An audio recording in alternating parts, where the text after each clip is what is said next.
Jo recomanaria Lo somni, de Bernat Metge, considerat un dels primers grans clàssics catalans o un dels principals,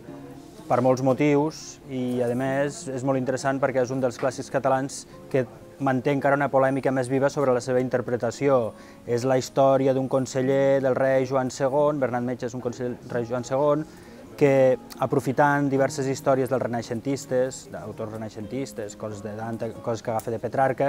munta tot un artefacte literari que es diu ara al voltant de la situació política del país i de la seva situació personal i existencial, diguéssim. I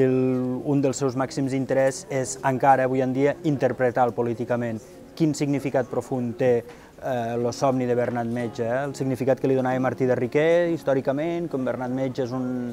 típic trepa de l'època, o el significat que autors més actuals com Stefano Cingolani li donen de, en realitat, hi ha una defensa política del rei, hi ha un subsol polític molt potent en aquest llibre i no és una mera obra literària, fantasiosa, sinó que té un contingut. I, a més,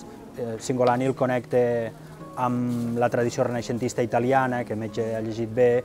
i li dona una càrrega existencial molt potent, i això a mi com a lector